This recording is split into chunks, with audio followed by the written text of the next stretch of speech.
feedback. They're gonna, because I'm gonna give a similar talk next month on another forum, and he wanted to see what yes, he wanted to see that. So hi, my Facebook friends. So we're gonna start. Let him join slowly. I'm gonna start slowly. So I mean, I've been talking about, and some of you have a yoga background, and you probably know some of it, but I'm going to repeat some of this. The topic is mental health and the alternative view of the world. Now, it is my I've worked with the healthcare industry quite a lot for a while, actually, just before I retired, and from a technology point of view. But I always saw the mental health, or not, sometimes they call it behavioral health, being quite ignored, in the sense that it's not in the forefront. It's something different. It's something which is um, uh, almost after the fact. And also, mental health has a taboo, in the sense that um, why should we have a mental problem? That's kind of, and it's very much so in a lot of ethnic groups, including ours, where we think that we should be all fine. Why they shouldn't? The mental problem is just you're too weak. So so this has been an issue with me, and I'm seeing in the last 5 to 7 years, at least in the modern healthcare system, the mental health or behavioral health is becoming more and more important. When I used to go to Los Angeles downtown, I used to see a lot of homeless people. I mean, a lot of homeless people are in shelters, not them. Real homeless, they're roaming around. And 90% of them were behaviorally out of control. So they were shouting, they were doing things which is obscene, quote unquote, with a lot of in modern and civilized terms. They were in their own world. So some have some sort of a mental health issue. Some have very different type of mental health issue. And so as we were studying yoga, so before I go to yoga, so the typical, and I'm not a mental health expert, the way they do is they take questionnaires, they talk to the person. When somebody with mental health comes to a doctor, a psychiatrist, or a psychologist, they take in, there's an intake form, they look at the whole case study, just like we yoga therapists also do the same thing. And then depending on the situation, they put them in certain boxes, either it's neurosis or psychosis. I mean, psychosis cases are very cases which are more like they basically lose the sense of reality, and therefore they're quite obvious. And neurosis is more like the sense of reality is still there, but you are depressed, maybe heavily depressed, so mild to heavy depression, anxiety all the time, OCD, doing a thing over and over again, very compulsive behavior, and things of like. So there's a wide range of mental deformation, disease, or imbalances, however you want to call it. It is there, and I have seen it. I have been to so in a jail system. In the jail, they have a mental ward, and some of those jailed people are very, very, very violent. They are like those are guarded places almost. I remember one time when I went, they told me not to go to that person or that person because he may be getting, mostly he, I went to the male ward, very, very violent, you know, they take all the things away from him. It's a sad situation. So, so when I was studying yoga, I mean, I'm still studying. I mean, I don't know much about anything. Uh, we started looking at what is happening, what is happening, and there, of course, there's so many socio-economic reasons for all of that. And I also looked at, the heavy usage of drugs, like in the people who were in the wards or in mental conditions. They were also using drugs before, as well as the psychiatric drugs, which would make them. They were giving shots, and there are so many drugs that are there, which will do the immediate job, but probably didn't solve the problem. So, I don't know about schizophrenia and the very highly delusional issues, but a range of issues from mild anxiety to moderate to heavy duty anxiety to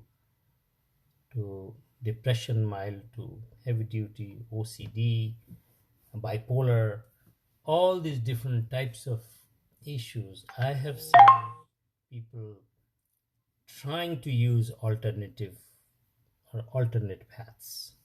There are different pathways to solve similar problems. And there are a whole bunch of things available in the market.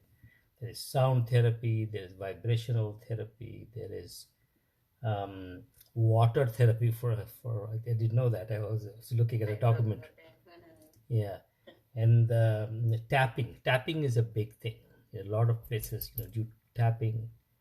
And I introduced some of that into my yoga practices because tapping does do a lot of neurophysical impact, because it's really, and there is in Ayurveda and our ancient sciences, marma chikitsa, looking at the pulses and looking at different points in the body, and in the Chinese system also there are ways of looking at the physical system in different ways.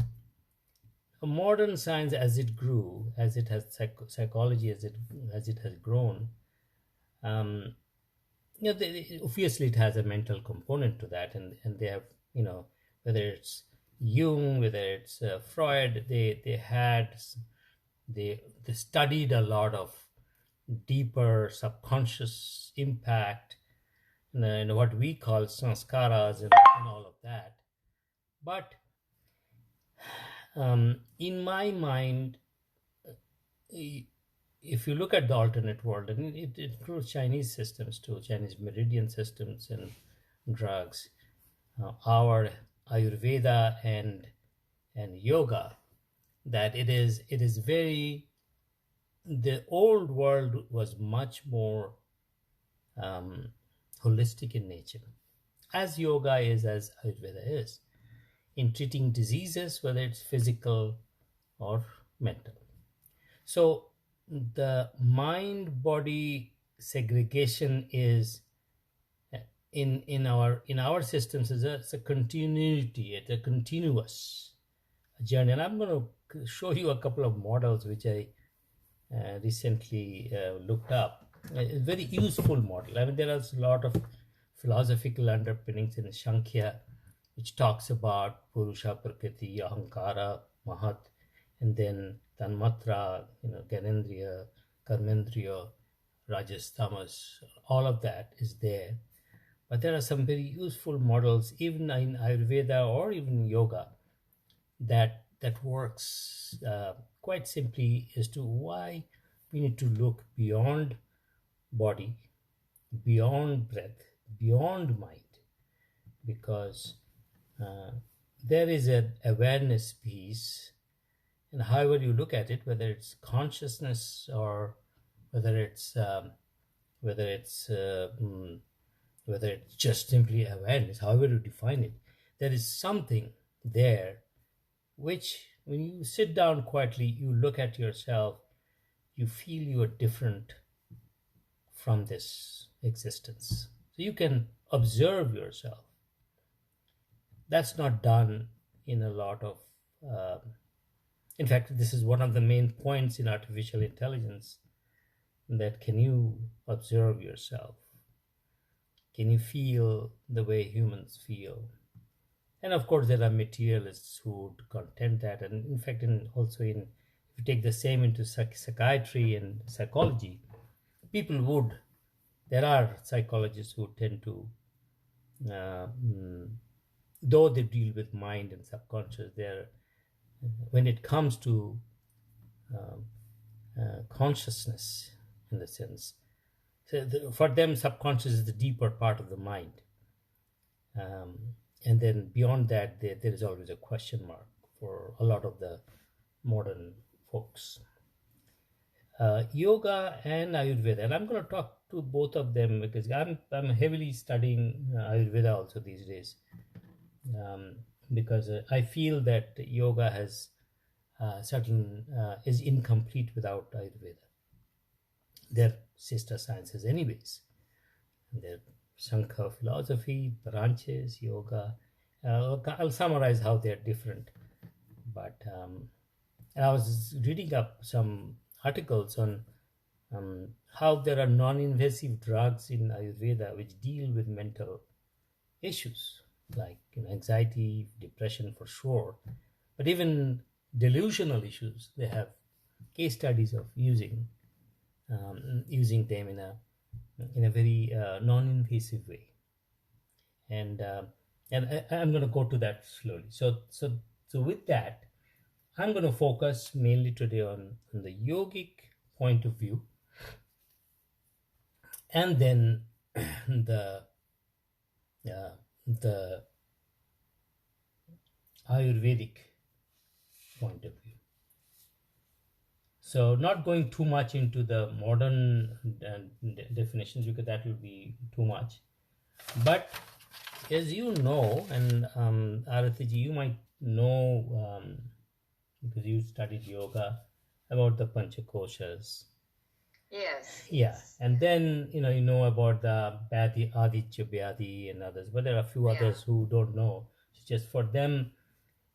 So all chronic conditions, to make it very simple, all chronic conditions generate at the level. So there is Panchakosha. We are not just a physical existence. We have this Annamaya Kosha, the physical, and the Pranamaya Kosha, the breath, the Manamaya Kosha, the mind, and the intellectual level, Vijnanamaya Kosha, and then the seat of blissfulness or infinite consciousness.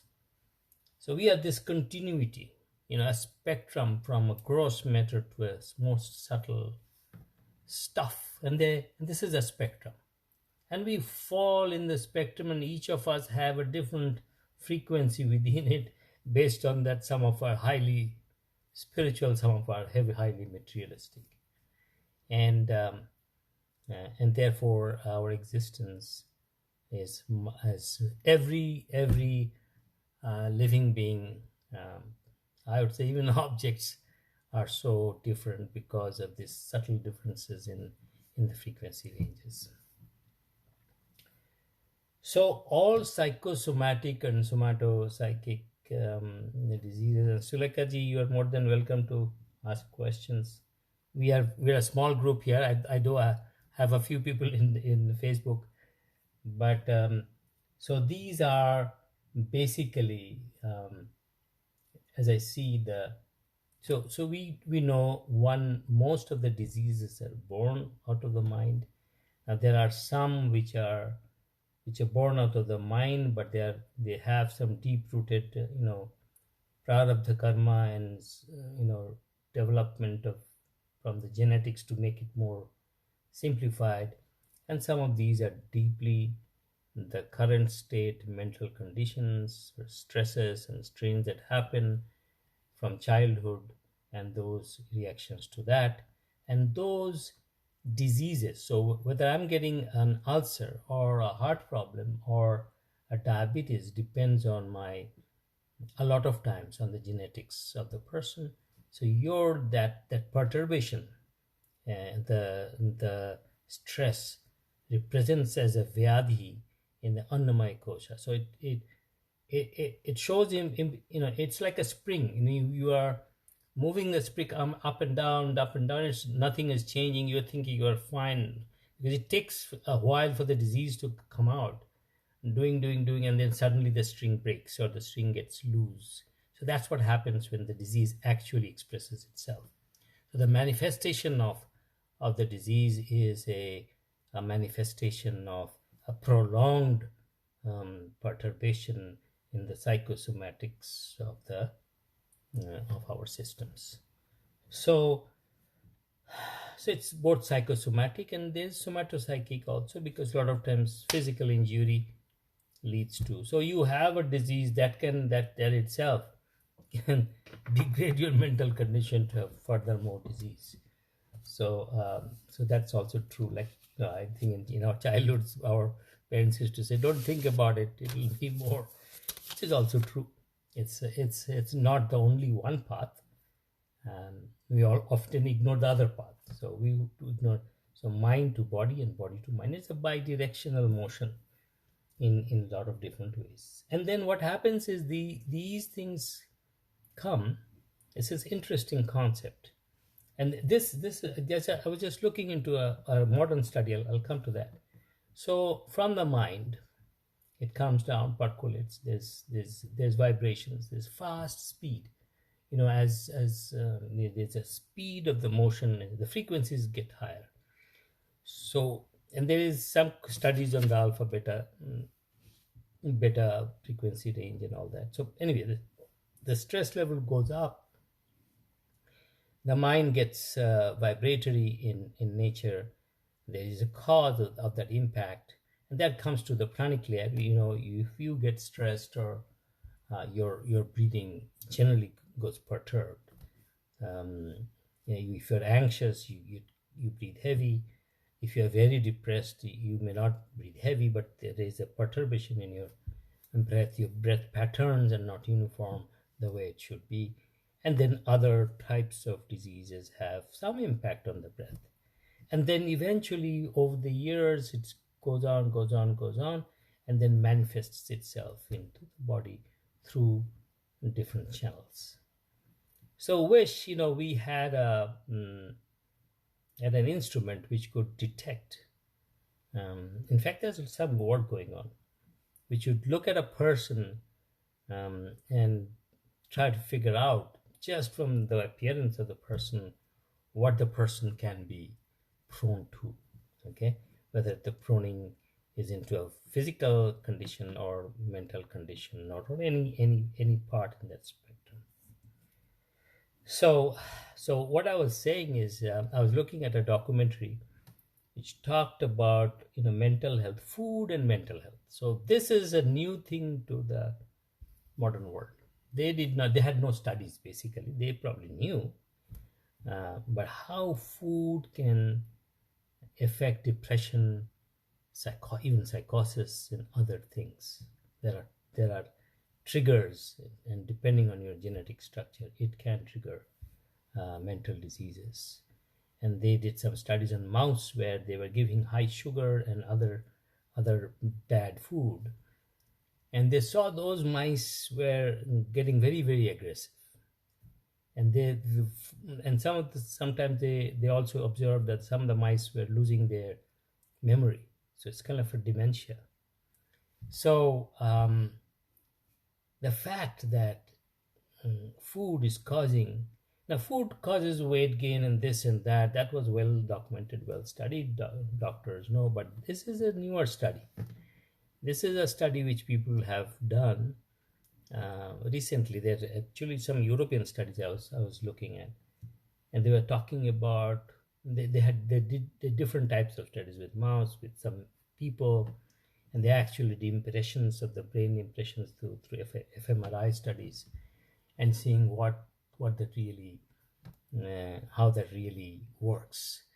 And so uh, so there is a correlation between food and things. Now we knew that meaning our monks and saints knew that food, in fact, when in sadhana you do not take certain types of food because it directly agitates your mind. It's a well-known fact. I mean, from childhood I knew that. When I used to practice my own meditations and things like that, I would avoid certain things, and today also we do avoid certain things. In fact, before yoga, you do not take any tea or coffee almost 1.5 hours before, and then things of so and this is very, very well documented and matured in yoga's sister science, Ayurveda.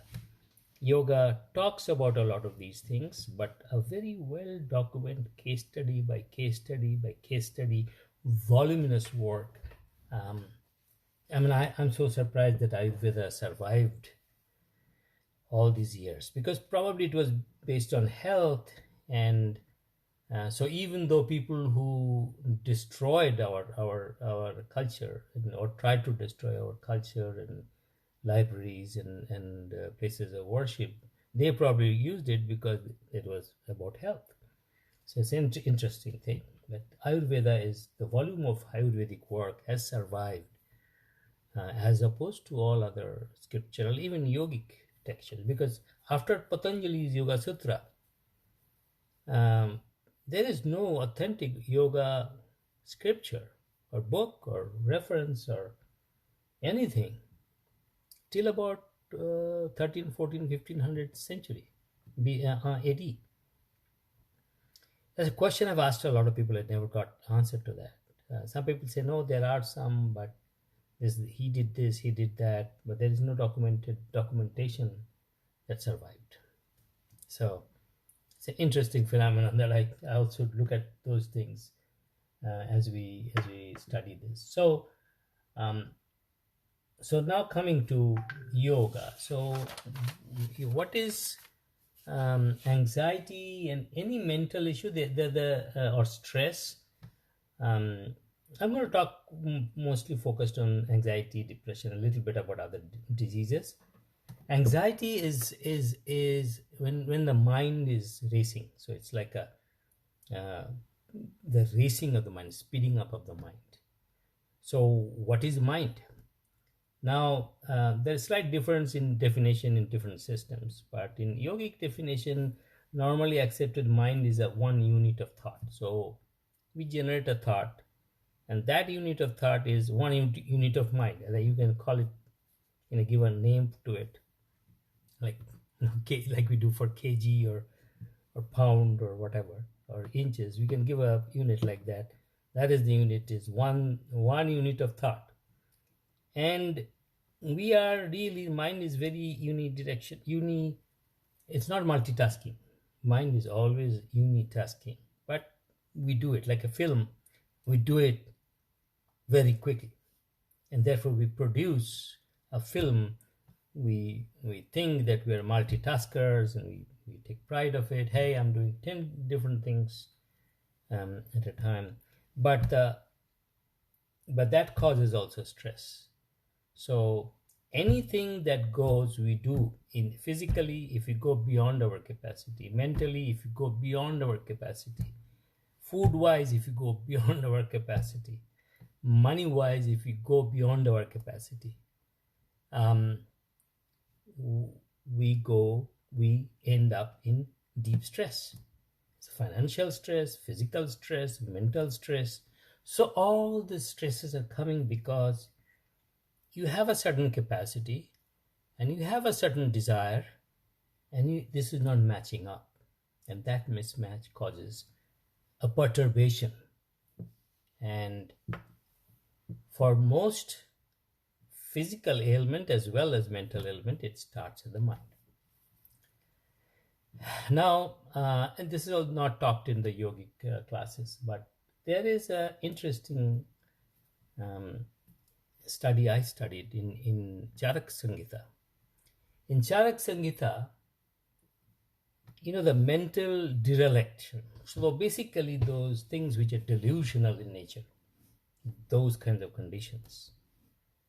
Charaka is giving a slightly different saying. He said mind to, so with the body, prana, mind, intellect, and consciousness.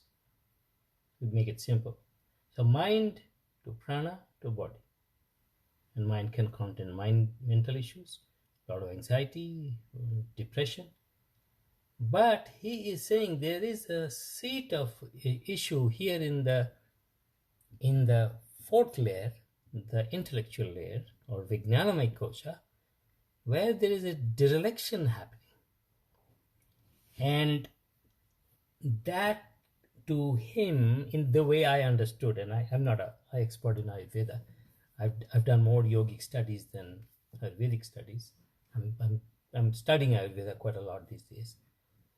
But what he is saying is that is the root cause of a lot of these delusional, because the intellect is gone. Basically, you do not know, your identity is almost lost. You do not know what your mind is lost its identity. Doesn't mean that you lost your ego. There's a subtle ego always there, but you lost your identity in the sense that we identify ourselves, our body, our breath, our surroundings. That identity is lost. And modern psychology has, and modern brain studies have, where the impact is and all of that. But in the yogic studies, we look at things in a different way. So the other thing which I found out is there is a thing called Chitta. We call it about Sat Chitananda, Chitta. What is Chitta? And I have in a previous talk I was talking about Chitta, and there is differences of how people look at Chitta, and rightfully so. Vedanta talks about Antakarana. Patanjali talks about Chitta in terms of almost in terms of like a consciousness and memory together. In fact, Sadhguru talks about Chitta as a mind with memory, so all combined together. Eight different types of memory. In Ayurveda, Chitta is considered as memory, primarily memory. So there is mind, simple mind. There's a complex mind behind it. There is ego, I. When I look at something, it comes to me. I am looking at it. I'm getting then comes the intellect, which filters it. It's a hot surface, it comes to me, I filter it, I find it hot, I react then. And then the Chitta is used as a memory. I'm talking about the Ayurvedic model. Chitta is used as a memory store, where I know this is hot, this is cold, this is how I should react. I have reacted before, somebody was burnt like this, and therefore I have to do this. It's all ingrained in our sanskaras. But in my mind, Chitta is much bigger than just memory. That is kind of the way I have been trained. I've studied a lot of Vedanta, so that's probably kind of thinking I have. But it doesn't matter. I have a mind. There could be a frontal mind. In my mind, if I am to draw a picture, there's a frontal mind. There's a back end of the mind. So there is a mind which takes all the stuff. I mean, if you look at a computer analogy, you have like the peripheral systems, they take stuff in it, and then it goes to your CPU, and then in the CPU you have to have a logic to figure out what is what. That is our buddhi, and then it takes care of into memory, and that is in terms of Ayurveda Chitta. But if you are talking about artificial intelligence, the computer may look at memory in a different way and have something beyond memory that it taps into, because there are some AI programs which are intuitive in nature, like the program which defeated the Go champion. Go is a very intuitive game. Unlike chess is very mathematical game. So, so that's why a lot of people talk about AI taking over. It can be intuitive, but we're not going to that discussion today. I had a discussion like that before. So a couple of things, and I think as a yoga practitioners and people should know. A lot of times, oh, you are depressed, you are anxious. People club anxiety and depression together. They're the two different things. Okay, modern science wise, yoga wise also, and there are uh, scriptural scriptural utterances on that. Manduka Karika and other Upanishads talk about. One is the anxiety is anxious. Your mind is really racing. You're going from one thing to another. Bang, bang, bang, bang, bang. How do we control that? So general, if you talk to somebody, the yoga person, they'll generally say, oh, do some meditation, calm down your mind. You will see it everywhere, even in literatures. But my own practice, and I've been practicing for a while. Even while I was studying, I was practicing on my own interest. I have seen that a chanchala mind is like a horse who's jumping around or moving. And you cannot just hold the rein; you will fall down. That horse will take along you with you. So your conscious mind, your buddhi, will be taken out if the speed of the chanchala mind is very high. So if the horse is not moving, yeah, you can if it's a mild anxiety, you can bring it back. In that case, you have to run with the horse and then bring it back. So, and this is really not articulated in most places, even in Vyasa and other places. People don't talk about it. This is my own experience, and I've found it with a lot of people I work with. In case of an anxious mind, give them some dynamic postures, some dynamic asanas, or even tell them to just go do a little bit of quick walking, warm yourself up. So it's like you walking with the horse. You're running with the horse a bit, and then slowly reining the horse in. And then you start your cooling stuff. This is something I learned with few. After failing few times, I learned that this technique works. What about depression? Depression is actually opposite of anxiety in yogic terms, because if you have that sloka laya sambodhay chittam vikshiptam samayatpuna sakashaya vijayanyam. So that's where what happens is mind gets lazy. Depression is a lazy. So anxiety is a rajasic bhava. Again, this gunas come into the picture in our. So the whole thing is gunas and doshas. So if I'm touching this computer, this has an impact on this will have a subtle impact on my gunas and my doshas. Doshas meaning vata, pitta, kapha, and I'm going to say a little bit, it's a long talk. And that will impact your psychosomatics, your mind, your breath, everything. Modern medicine has not gone there, simply not gone there. I'm giving an example. I went to my ENT yesterday, and she looked at my. I had some ear ringing on my left eye and left ear, and she did a test, and she said, "Wow, you look good. You much better than last year. You don't need anything, and you must have taken my medication." She gave a mild steroid type of medicine last year. I told her, no, I didn't do anything. I did some specific pranayamas and it seems like your results show that I have improved in that aspect. Um, but by the way, that's you could do a couple, but you have to do in the right sequence, the right dosage. Brahmari works pretty well. Also J breath works pretty well for if you are having any ear issues. Um, but it has to be looked at. What is the issue? Is it age related, or you have some other issues in the ear? So a study has to be done before I tell you that. But this is just a general comment.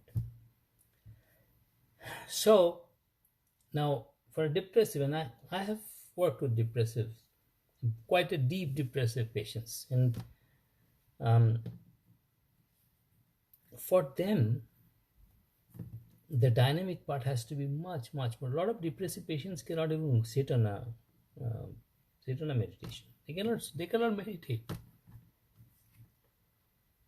So they have to give a lot of activities, different counseling, talk, boost them up a little bit before you go into a more structured yoga routine and eventually meditation.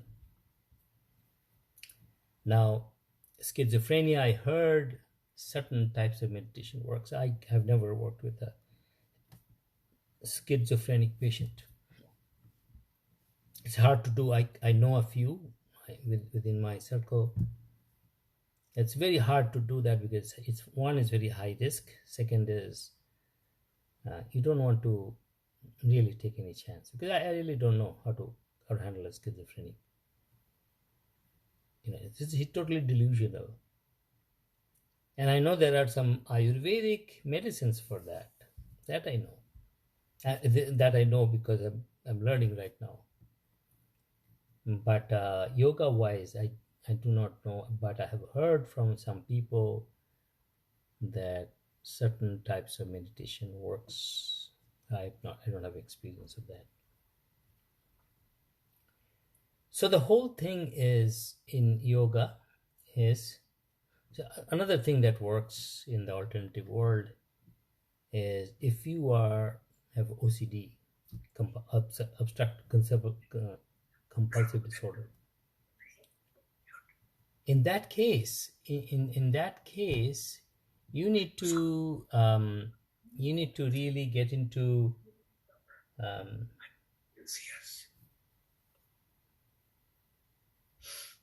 okay. So any questions or anything or okay, that's fine. If you have any questions, throw it out. We can have a discussional format, which I usually do.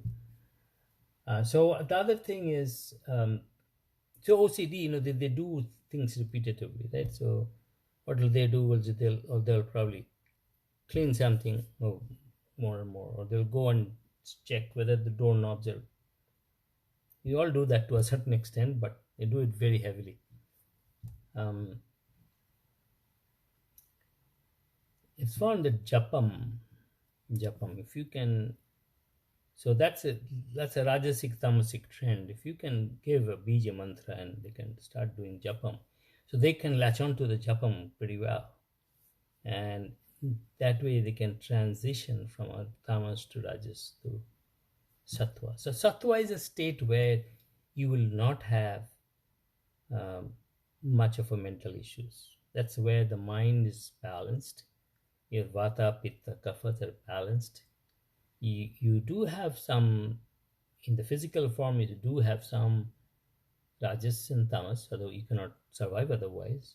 But you are mostly sattvic. You are compassionate. You are kind. You are more rational. You are looking at things in a very objective fashion without getting your own inbuilt biases in there. Very hard place to go, but that's the ideal place for a kind of. So there was a study where they did take there was like a analysis where they thought that this overall human beings, the mid portion is the normal people, and this is like a Gaussian curve, and the on side is the people with neurosis, and maybe psychosis too. One person, and the other side was the sattvic people. Both are both are abnormal in a way, but in a good way. Sattvic people are abnormal in a good way. As a small in number, but they handle the mental side pretty well. Now you can say, hey, does all sattvic people are perfectly healthy? That's not true, because there are factors in it, but the sattvic person will handle the disease very well. That is almost guaranteed. Okay, it's not that he can stoppage of the disease, because genetics do play a part, and even the sattvic person probably has been um, taking a while to be sattvic, so he went through the sattvic, tamasic, rajasic stages. And of course, there's a whole other theory about transition of diseases. So some of the big sadhakas take disease from others, and things like that. So another thing that I learned in this whole thing about the extreme yoga practice. A lot of people do that. An extreme form of Kumbaka practice, extreme form of yoga practice, has both physical and mental issues. So a lot of Kumbaka issues can create some mental imbalances. I have seen that in back in India. There are some yogis that lose their mind a bit. So, and that has been observed, and we have discussed this in several forums. Um, that Kumbhaka not done under proper guidance can cause. Kumbhaka means holding. So you have to do it properly and not too much. And if you do too much, because some of the Hatha yogis, they do a lot of Kumbhakas and hold it forever, and done that continuously, it could be not a happy place to be. So I think I have covered mostly the yoga side. So let me, and these are all connected with. And if you want to talk with the anatomy of it, you can always connect with the hormones, the dopamines and the neurotransmitters, the um, serotonin, the epinephrine and norepinephrine, all those different types, cortisol, up and down, and then you can actually correlate those with your different dosas. So one thing, so this is important. So in mental conditioning, in dealing with the diseases, like dharana is good for certain aspects. You need to have dharana for success. You need to be focused. You need to do this, laser point. But then you also need the relax. That's kind of the stimulation of brain. That's probably your alpha way of getting stimulated. But you also need to relax in the sense that a very guided relaxation. So that's where dhyana comes in, where you have a subject in mind, but you are absorbed in it. You are not doing any forced. So it becomes profoundly parasympathetic rather than sympathetic. Dharana is, in a lot of ways, can be very, very sympathetic. You are really trying to focus. Okay, I'm trying to get everything out of my way. And that can cause certain mental derelictions at some point. I mean, you are focused. I've seen this. A lot of very focused people also get out of control. So you need both. You need dharana and dhyana. We talked about OCD. So I would like to,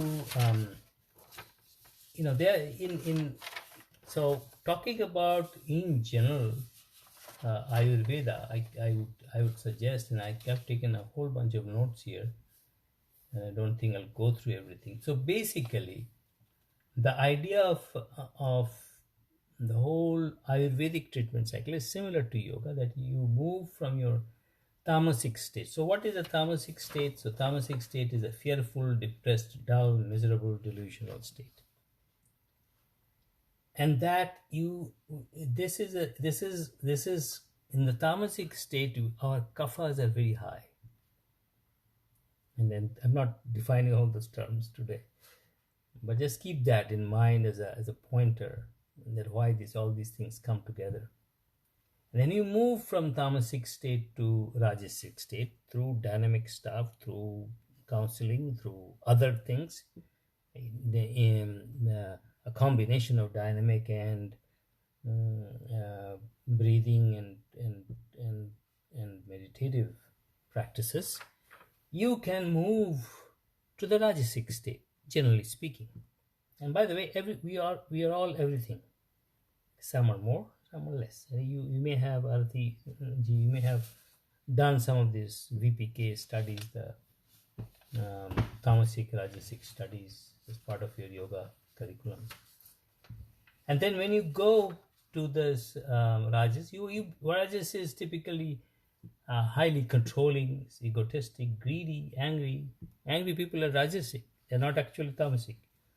Anger is considered a bad thing in the modern civilization. Anger management is a big thing, but from a yogic perspective, anger is probably better than being delusional or dull or miserable. So because that's tamasic, not better, but they're in different state. So we should not be saying that satta, rajas, tamas means that one is better than the other.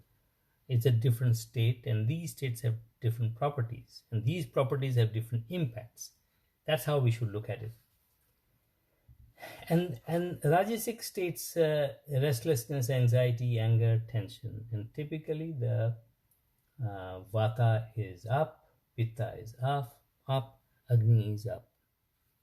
So it can go out of control. Vata be up and pitta up, and all these things can create a lot of, anything out of balance causes issues. And then you come to a sattvic state, kind, compassionate, forgiving, truthful, intelligent, strong, more balanced state. That's where your vata, pitta, kapha are in balance. Your mind is in balance. And all these states are attained according to yoga and Ayurveda through practice, through some kind of exercise or other. You can do through food. As I said, even modern experiments, studies are saying that food directly impacts the psychology of the person, and we know that from our childhood. Amish, Ramesh, vegetarian, non-vegetarian. Would you have onions and ginger and this and that? All these things, like onion. Onion is a great thing in modern diet, but onion may not be a good thing in terms of our yogic science to have your mental state at a certain point, for your very subtle processes that you need to connect with the infinite. Onion and ginger may be a distraction because they're also very strong herbs. In fact, Sadhguru talks about ginger as a medicine, not a food. In fact, all foods are medicines. Some are more potent than others. There's another thing I found, that the food. I mean, you take salad, right? Yes, but having salad in the evening is not good. That's another thing I learned. I'm experimenting with all of these to figure out what impacts what. But point is, food, exercise, time of the day, temperature, so basically the season, the atmosphere you are, your sangha, your companionship, your attitude, of course, And we all talk about these things in different ways in our yogic sadhanas and Ayurvedic practices. They all have an impact on this Rajas, Sattvic, Tamas, and they all have the impact on Rajas in the Vata, Pitta, Kapha. They all have the impact, therefore, on the psychosomatics of the body. So, Agni in the stomach, the you know the, the nervous system, the srotas, the different nadis we have, all into our brain, um, our subconscious, our superconscious. Every pathway is affected by anything that is coming to us in terms of those five senses and more. There are other senses can impact us. So this is the subtle world of the alternate world, which looks at mental health as well as physical health in a very, very, very different way. And I'm seeing. See, modern science is highly reductionist. So if you say this happens, food has an impact on this, they will say, well, there is no really proof of it. I'm talking about food and mind correlation. And you have to, what is the proof? Well, if I tell them that, I have a 7,000-year-old history behind it, and we have seen this, and there's a lot of subtleties behind it, they'll laugh at it. There's no proof of it. So there's a whole science of subjective reality that is being talked about, because you cannot always do a lab test of everything in life, especially with life science. Physics, chemistry, mechanics, those are really physical movement and motion. Those can be experimented and should be experimented. Life also should be experimented, but life's experiments will always be limited. And therefore, the success of these experiments will always remain very limiting in nature. So therefore, the huge impact of case studies and looking into, in fact, a lot of these modern literature are looking into Indian spices and food. Ayurveda is being looked at very, very seriously, and they're trying to prove every little bit, and that's very expensive and time consuming. And therefore, I'm not sure whether that will work unless we have such technologies that can look at a human being and say, hey, you are this. You are mentally here, you are physically here, your breath is here, the other thing I've totally forgot about the microbiomes. Microbiomes are here. Your whole nervous system, your srotas, your nadis, all over here. This is your map, and therefore you are this. That's a long far away from that. But that's what they're trying to do. Basically, they're looking at fMRIs to see what is the impression in the brain. In fact, there's the sugar experiment they did with some people and found out there is a sugar point somewhere in the, not just behind the prefrontal cortex. There's a sensitivity point where they were saying that the food, first you give a lot of sugar, that gets lightened up, then you need more and more and more sugar, and then only it gets lightened up. So it needs, so they were saying sugar is worse than drugs. It's so addictive and has such tremendous impact on your body and mind. It's a hugely problematic thing that we have introduced into our civilization. So let me see if I have any other points. I think I talked about Panchakarma. We talked about different disease groups.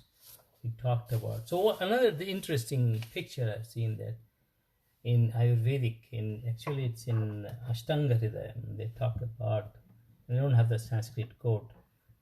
It talks about dhatus, doshas, Agni, and elimination, which is an excretion, and our senses form like a tetrahedron. And what is tetrahedron structure? That structure is the structure of diamond. So we humans, whoever that is, up there or down there or side there, that infinite consciousness has created a diamond in us. And of course, most of us don't know that. We just never polish it. We destroy the diamond. We think it's a piece of coal and destroy the whole life. So that's an interesting analogy that I found was. And by the way, in Ayurveda, there is another thing. This is also coming from either Charaka Samhita or somewhere else. The mind is centered in the heart. I still don't understand that. I have to debate that and think through that. And functions through the brain. So mind is seated in the heart and functions to the brain. And then it also functions throughout the other parts of the body.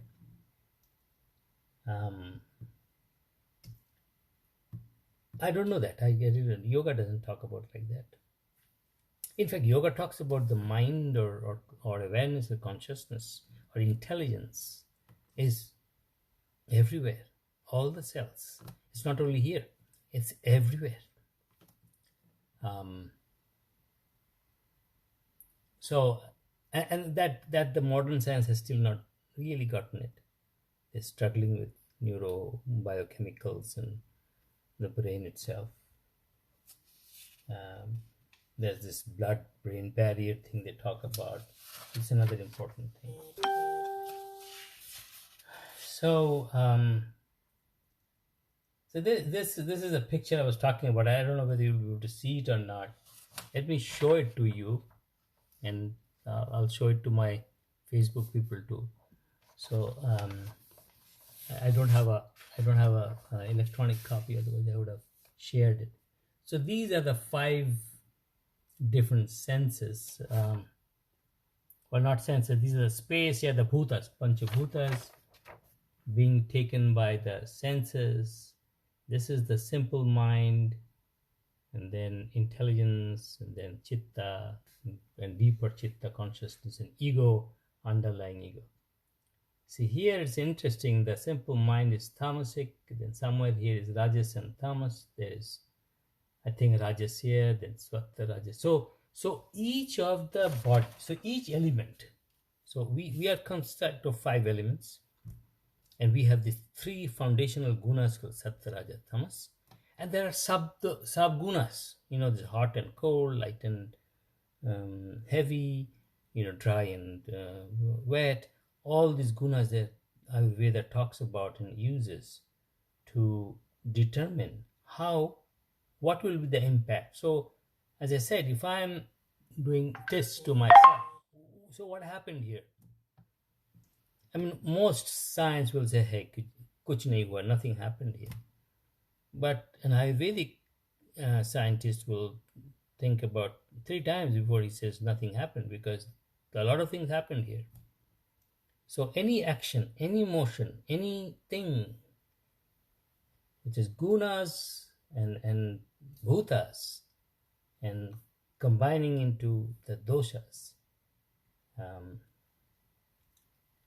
has this subtle thing called the human kind, which people have just started to realize. And it's amazing that our tradition has brought this up thousands of years back. And Jung was a student of Vedanta and Yoga Sutra. Yeah, initial days he spent a lot of times in India. And then eventually, initial days he used to talk about that. I think later on, he started thinking that he was beyond all of that. So he stopped talking about all of that. A lot of the Westerners do that. They go take it and then they modify it a bit and they say, hey, this is my creation, my patented process. So I think I'll stop here. So the managing, so how the managing the mind. So let me quickly point this out. Yoga works through social, ethical, behavioral guideline. Um, so asanas, various asanas, pranayamas, meditation, different kinds of meditation. So all asanas are not same, all pranayamas are not same, all meditations are not same. People just forget this. I see so many times in WhatsApp, oh, I have this problem, what can I do? Oh, do you think this asana will work? That asana will work? I see a lot of yoga practitioners give advice like that. I would suggest that nobody should give any advice on WhatsApp or text because you really don't know the person. How can you give this works, that works kind of thing, deal? It's very wrong thing to do. You know, you need to follow the ethical and moral and the professional standards of yoga therapy and Ayurveda, and talk to the person separately and give a recommendation. There was in one of the WhatsApp groups, somebody asked a generally question. Okay, I want to do a high altitude walking. I'll be walking, trekking there. What is a good pranayama? And we had like 30 different people saying do this, do that. And frankly, none of them were correct. None of them were right. So I was I told her separately that if you want some help, talk to me separately, I'll tell you. Okay. And then aligning peace and harmony to the mind, and mind then supports the physiology in the body. What does Ayurveda do? Ayurveda is focused on diet, herb, lifestyle guidelines, your dinacharyas, balances and happiness via psychological systems. So, and then the psychology supports the mind. So, physiological systems. So you give drugs, you give several different things. You do your detoxification is a very important part. In yoga also we do detoxification, but in Ayurveda, we do a lot more detoxification using external herbs and things of that nature, oils, and depending on where you are, what type of body, vata, pitta, kapha, you are given certain, because each of them, as I said, each contact will impact your body in certain way or other. Every interaction, physical, mental, breath, spiritual, subconscious, unconscious, any interaction. That's why a lot of our rishis would not stay in certain places. They would say this place had bad vibration. I cannot stay here. And some places they will go and say, wow, this is such a good vibration, I'll stay here. They can feel that. I dealt with a case. I'm just giving you, this is my last few lines. A lady who used to work with me in my company, my ex-company, when I was teaching yoga over there, she just texted me saying, Sanmay, just to let you know that you saved my life. So how did I save your life? I mean, I'm not playing God here. So she came and told me her story, that based on the meditative and interoceptive, I do certain types of asanas, certain types of yoga practices, which I not normally do, but certain types I do, where you can really get into your systems and figure out where your issues are. You can really feel the body, feel inside the body, layers and layers. This also comes from that sloka. You are going layers and layers of sanskaras. You're going deeper and deeper and deeper, and you're finding out where the deformations, where the vibrations have gone wrong. You can do that. And she did some of it and found a small mass. She felt something in her breast. She went to the oncologist. Oncologist found a little bit of something coming out, and the oncologist laughed at her that you're probably lucky. It cannot be. You cannot feel it. It cannot be felt. So she went to another oncologist, and that oncologist says, yes, you can do this. There are ways of, if you are sensitive enough, you can feel your very subtle changes in your body. We yogis know that. Ayurvedic people know that. In fact, the Chinese medicine people also know that. All the old world knows that. The modern world still is learning right now. Again, this is this whole holistic reductionist equation that goes through. So I think I've talked enough. I just wanted to give a glimpse of this whole alternate world to a lot of people, and there are some people watching me. Some of them are scientists. They probably have not heard this alternative view of mental health and then physical health. And mental health and the physical health are part of the same health. It's nothing different there. This is spectrum. Two ends of the spectrum. When you tell that, then people start getting it. Otherwise, they'll say, "What physical, mental, separate thing?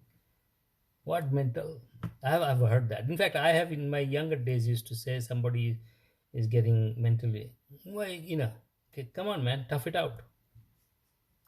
So, but we need to be sensitive to those because they are real problems, real issues coming out of this whole connectivity. This is a very highly complex system that needs to be understood. So, Satish ji, you joined a little late, but that's okay.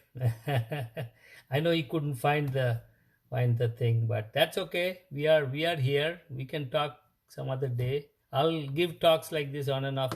I'll have 2 talks in December, not through CFI, but through other organizations. One in an Indian organization, the another is a local here, large organization. And then I'm also arranging some talks, probably December or January, bringing in a whole bunch of people as a panel. I'll be arranging that through my temple organization. So thank you very much. Thank you, Sanjay. Thank you. Any questions, any challenges I would like to hear? Anything that you found in your practice? Just concerned about why you said not to eat salad in the evening, right? Usually I make salads in the evening. Yeah. So it's like, oh, what am I doing wrong there? Yeah. So this is something which I also learned recently, and I'm figuring it out.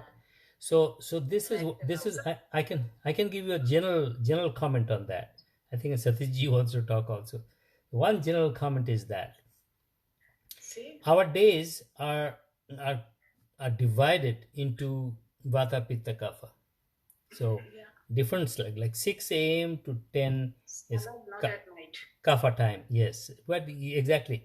And Pitta is from 10 o'clock to 2 a.m. 2 p.m. 2 o'clock. So that is highly digestive time. Your Agni is strong, and then from Pit, and then again Kapha, Pitta, and then Vata is from 2 p.m. to 6 p.m. when it is very up and down. Vata time. So evening time they say don't eat either fruits or vegetables raw. You can have a soup. So I don't know. I mean, I just but it lot of times. See, also I don't know whether you guys have felt that, but a lot of times my dad or mom used to tell me don't eat yogurt at night. You'll catch cold. Yes. And our kids, they have yogurt, cheesecake, put berries. They're thinking they're eating healthy stuff. But so I told my daughter, and he said, "What?" I said, "Yeah, I mean, you better. I'm going to start advising you guys on this." So that's another thing. It's interesting thing that I'm learning a lot of things. Yeah, go ahead. Yeah. Is it the same for the fruits? We should not eat fruit at night. Right. Absolutely. Fruits and vegetables raw is because our digestive system is not optimal at that time. And our digestive system, it becomes again optimal at 10 p.m. at night, 10 p.m. to 2 a.m. at night. But that time you are supposed to sleep, and the digestive system will digest all the stuff. Okay, so that's why our only time of eating fruits and vegetables in good amounts and good food is between 10 a.m. to 2 p.m. And you can have eat before that, but don't eat like, see, this is another contradiction with a modern diet. And again, modern diet also is also changing on this, is morning breakfast. Both in yoga and Ayurveda, breakfast is always light because you are coming out of a fast for 12 hours. And why do you suddenly put a whole bunch of things in your body? You do it slowly. But modern science, but now, the endocrinologists and others are doing this fasting thing. They're saying don't eat before 10 o'clock.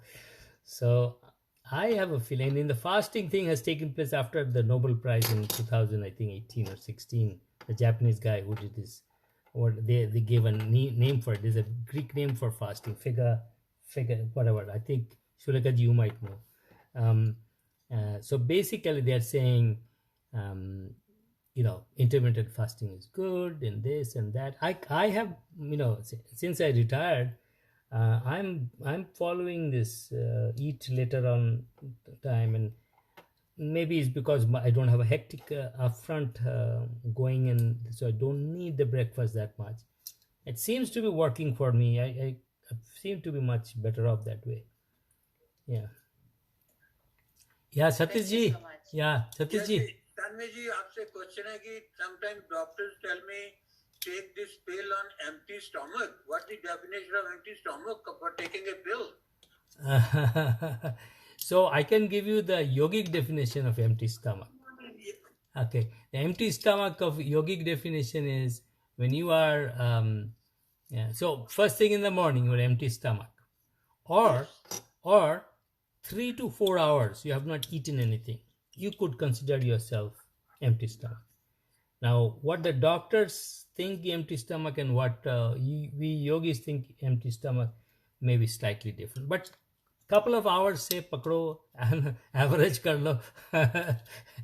Make it an average. Okay, you take your side, I take my side. We'll average it out. So we can do that. Maybe couple of hours. You have not eaten too heavy food before that, and maybe light food, and then that's it.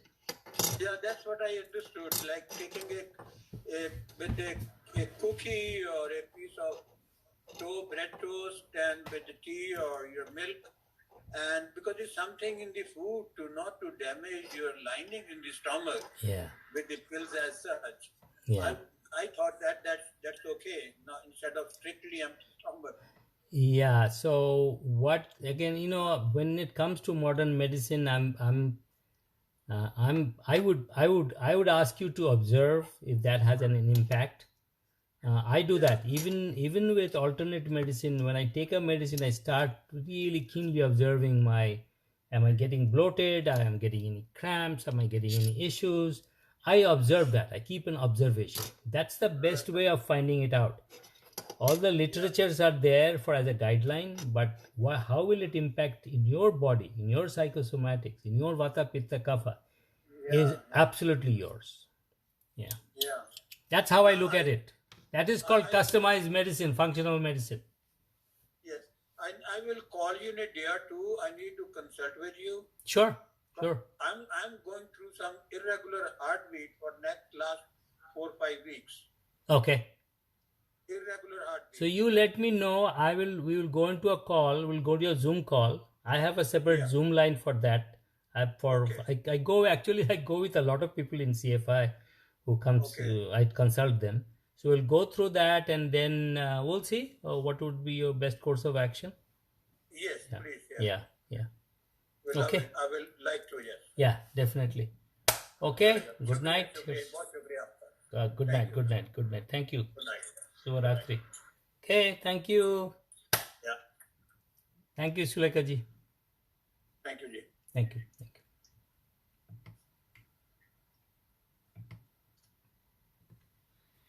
Thank you, my Facebook Live friends. See ya. Hopefully it was okay.